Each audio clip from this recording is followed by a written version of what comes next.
먼저 귀한 시간을 내어 발걸음해주신 모든 참석자분들께 진심으로 감사의 말씀드립니다.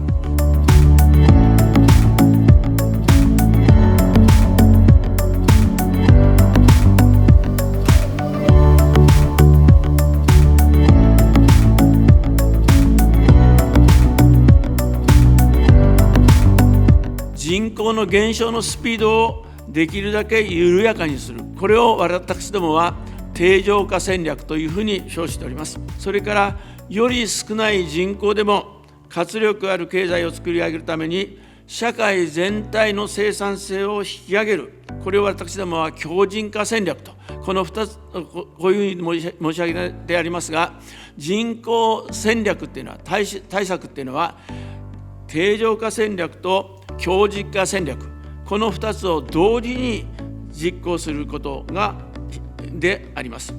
それでは人口減という最も重要な構造的課題にどう対応するべきなのでしょうか。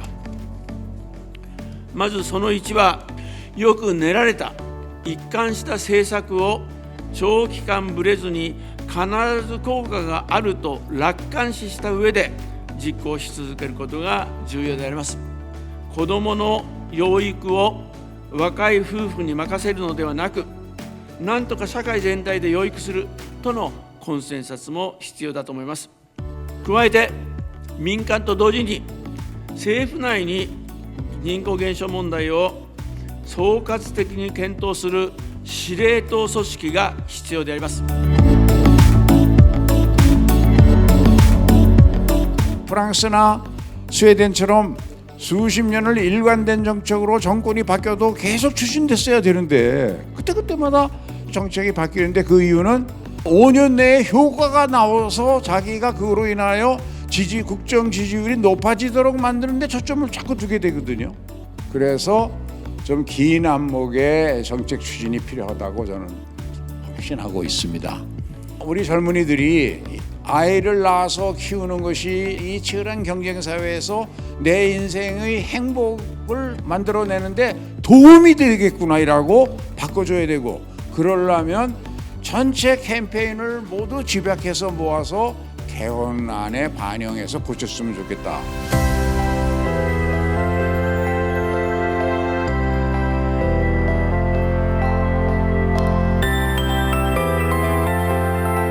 어떤 그 출산이나 결혼에 대한 가치관이 상당히 긍정적으로 바뀌고 있는 부분이 정말 작동하고 있는 것이 아닐까. 우리에게 주어진 한 5년, 6년이라는 기간을 굉장히 적극적으로 우리가 할 수 있는 일들은 모두 다 하면서 정책적으로 대응하는 게 필요하겠다.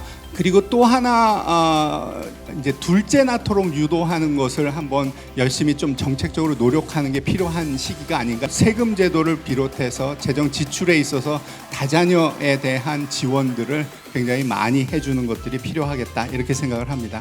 한국에 있어서 교육 경제하고 사교육비 증가가 출산율을 저하시키는 중요한 요인이고요. 2017년에서 2023년에 학교 출산율 감소에 15에서 20% 정도가 이 사교육비 증가 때문에로 설명이 됩니다. 그리고 일자리 질과 출산율도 마찬가지고요. 그다음에 한국이 주거 문제 때문에 또 결혼과 출산을 못합니다. 좋은 지역에 양질의 임대주택을 좀 공급하는 것은 굉장히 좋은 대응책이 될 것 같고요. 우리는 반등을 성공한 게, 여기 그 여론 이 의식 변화에서 보듯이 한국 사람들은 한번 움직이기 시작하면은 굉장히 빨리 무섭게 움직이지 않습니까? 근데 이제 그 바람을 타려면 결국은 정책적인 이제 지원이 필요한 거지 않습니까? 그때 우리가 굉장히 잘한 게, 아이를 낳고 육아를 해도 그게 오히려 이제 더 그 보너스가 될 수 있도록 이제 메리트를 제공한 부분이라고 생각을 하는데요. 향후 5년 내에 우리가 지금 반짝 성장했을 때 이거를 잘 살려서 나가지 않으면 우리가 지금 순식간에 절벽으로 떨어지기 때문에 이게 이제 문제가 된다는 부분을 할 수 있고요. 저출산 문제를 해결하기 위해서는 청년 세대의 경제적 불안 문제를 해결하는 것이 가장 우선되어야 된다라는 점을 말씀드리고 싶습니다. 한일 양국 모두 저출산의 근본 원인은 저임금과 고용 불안으로 현재가 불안하고 또 장래를 전망할 수 없는 청년들이 많다라고 하는 것입니다. 저는 청년의 경제 기반을 강화하기 위해서는 청년에 대해서는 정규직의 우선 제공이 반드시 필요하고 여기에 대해서 우리 국민적 합의가 있어야 된다라고 생각합니다. 그리고 중소기업의 생산성 향상을 통한 임금과 노동환경 개선이 필요하다라고 생각합니다. 사실 한국에게 일본은 고령화의 미래고 일본에게 한국은 저출생의 미래이자 또 저출생 반전의 희망이라고 생각합니다. 20년의 시차를 두고 서로가 협력할 수 있는 아주 좋은 자산입니다.